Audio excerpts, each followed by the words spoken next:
থেকে সেই দল কি কারো কাছ থেকে চাঁদা নেয়, বা সেই দলের নেওয়া চাঁদা থেকে কি আপনারা কোনো ভাগ পান, বা আপনি কোনো টাকা নেন সেখান থেকে, বা আপনারা কোনো টাকা নেন? এটা তো মারাত্মক প্রশ্ন। দেখেন, আমরা নেই না। আচ্ছা, যেমন এই বছর এই যে সম্মেলন হয়ে গেছে, আমার 1 লক্ষ টাকা দিতে হয়েছে, আমাদের আমিরও 1 লক্ষ টাকা দিতে হয়েছে। নিজের পয়সায় গেছি, নিজের পয়সা আসছে। কিন্তু সম্মেলনে তো অনেকে বলে থাকেন খরচ হয়েছে 50 লক্ষ টাকার মতো। না, 50 লক্ষ, কয়েক কোটি টাকা খরচ হয়েছে, 50 লক্ষ টাকা হবে। আচ্ছা, তো বাকি টাকা? কয়েক কোটি টাকা খরচ হয়েছে। বাকি টাকা সব নিজেরা, প্রত্যেকে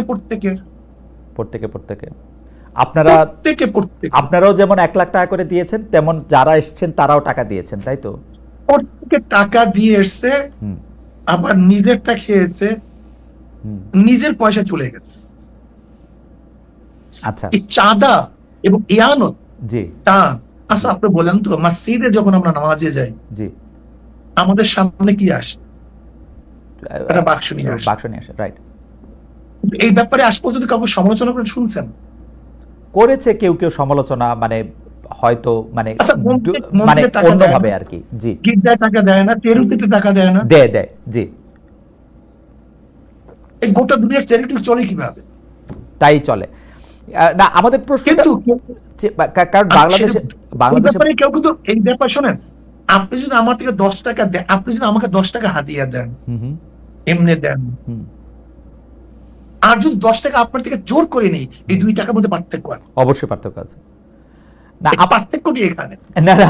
দাঁড়া হুজুর, আপনি আমার অজ্ঞতা ক্ষমা করবেন, আমি জোর করা দূরে থাক,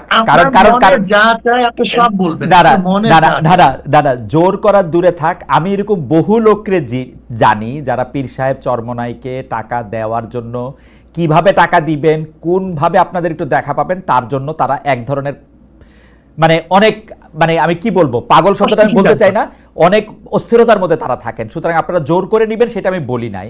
আমি শুধু জানতে চেয়েছি যে এই ভক্তরা বা যারা আপনাদের অনুসারী তারা যে টাকা দেয়, সেইখান থেকে আপনারা কোনো টাকা নেন কিনা, সে পার্টির প্রধান হিসাবে, একটা ব্যক্তিগত দল, জি, যদি কেউ ব্যক্তিগত হাদিয়া দেয় সেটা আমরা গ্রহণ করি। আচ্ছা, কিন্তু মাদ্রাসা, মসজিদ, সংগঠনের জন্য যে চাঁদা তোলা হয়, সেই টাকার মধ্যে আমাদের মধ্যে আসমান জমিন ফরক, বিশাল ওয়াল। ওকে, যে টাকাটা আপনাদের নামে দেওয়া হয় সেইটা আপনারা নেন, যে টাকাটা মসজিদ নামে কোনো আমাদের বাক্স নেই।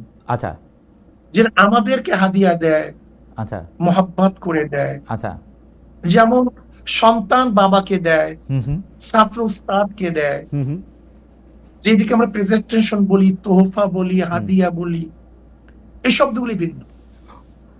অনেকে বলেন যে না, আমি এটা পরিষ্কার করেছি, অনেকে বলেন যে আপনাদেরকে যে হাদিয়া দেওয়া হয় সেটার কোনো গুণাগুন্তি নাই, সেটাকে একটা বিপুল পরিমাণ টাকা, লাইক আপনারা কি টাকাটা কখনো ডিক্লেয়ার করেন, এই টাকাটা কি ট্যাক্সেবল, আপনারা ঘোষণা করেন কখন আপনাদের আয় হিসাবে?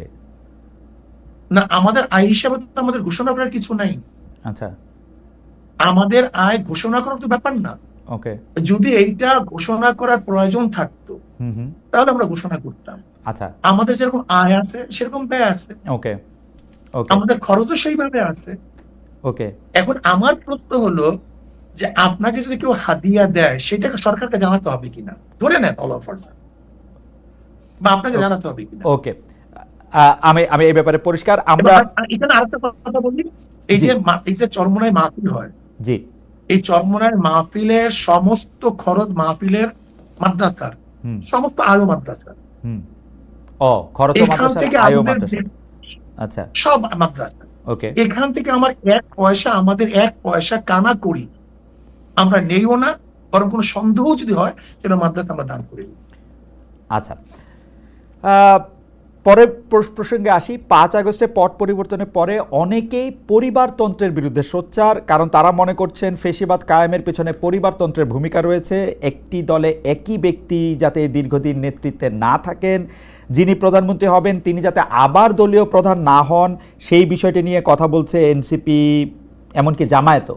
বিএনপিও একরকম স্বীকার করে নিয়েছে 10 বছরের বেশি কেউ প্রধানমন্ত্রী হবে না। আমি যদি আপনাদের দলের কথা বলি, সেইটার ক্ষেত্রে পরিবারতন্ত্র বা দলের ভিতরে এক দুজনের সর্বময় ক্ষমতা, এই বিষয়ে আপনার মতামত কি? মানে এইটা আপনি আসলে কিভাবে দেখেন? আমি এইভাবেই দেখবো, আমি পরিবারতন্ত্র বলতে আমি কিছু বুঝি না, ব্যক্তিতন্ত্র বলে আমি কিছু বুঝি না। আমি মনে করি 10 বছর বা 5 বছর এটা কোনো সাবজেক্ট না। চোর যদি একদিনও ইসে থাকে, চেয়ারে থাকে, সে চুরি করবে। দুর্নীতিবাজ যদি একদিনও মানে চেয়ারে থাকে, সে দুর্নীতি করবে। আর ভালো মানুষ যদি 100 বছরও চেয়ারে থাকে, সে দুর্নীতি করবে না। কিন্তু আমার মূল প্রশ্ন হলো, চেয়ারে বসছে কে? চেয়ারে বসতেছে কে? আমার মূল প্রশ্ন এখানে। কে থাকবে কি থাকবে না আমার দেখারই বিষয় আমার না। কিন্তু যদি চোর 5 বছর থাকে, সে চুরি করবে, 10 বছর থাকে চুরি করবে। একটা দেশ লুট করতে কয় বছর লাগে? যদি চোর থাকে 5 বছর যথেষ্ট। 10 বছর আপনি সময় দেবেন কেন? কিন্তু আপনি ব্যক্তির উপর গুরুত্ব দিচ্ছেন, কিন্তু ব্যক্তি তো আসলে আমরা যদি প্রতিষ্ঠান গড়ে না তুলতে পারি, ব্যক্তি তো নিজেও পরিবর্তন হয়, আবার ব্যক্তিরও আয়ু সীমাবদ্ধ। মানে আমরা তো এই পৃথিবীতে কেউই চিরকাল বেঁচে থাকবো না। তো সুতরাং একটা ব্যক্তির উপর নির্ভর করে তো একটা সিস্টেম চলতে কি পারে? আসলে না, পারা উচিত। আবার আমরা এটাও শুনছি, মানুষ যখন অনেক ব্যক্তির উপর কোনো সিস্টেম চলে না, আদর্শের উপর চলবে। কিসের নীতির উপরে, নীতির উপর, কাঠামোর উপরে, আচ্ছা নীতিমালার। ইসলাম আপনাকে বাইন্ডিংস দিছে, তুমি কতটুকু করতে পারবে, কতটুকু করতে পারবে না। ইসলাম কি বলছে? ওয়াশাবিরুম ফিল আমর ফাইযা আযামতা ফাতাওয়াক্কাল আলাল্লাহ। মশওয়ারা ভিত্তিক কাজ করতে হবে, পরামর্শ ভিত্তিতে কাজ করতে হবে। কিন্তু যদি পরামর্শ ভিত্তিতে আমরা কাজ করি, তাহলে কোনো সমস্যা থাকার কিছু না। কিন্তু ডিক্টেটরশিপ যদি আমরা করি, চাপিয়ে দেই, এইটাকে বলা হয় ব্যক্তিতন্ত্র। ইসলাম তন্ত্র হলো সবাইকে নিয়ে কাজ করা, সবাই মশওয়ারা ভিত্তিতে কাজ করা। কিন্তু শায়ক, আপনি যখন ইসলামের কথা বলেন, তখন আমরা যারা সাধারণ মানুষ আছি, তারা কোথায় একটু চমকায় যায়। কারণ হচ্ছে যে অনেকে আবার আপনার কথাকেও ইসলাম মানতে রাজি না। আমি উদাহরণ দিচ্ছি না, নাম নিচ্ছি না, সেই জন্য আপনি নিশ্চয়ই জানেন।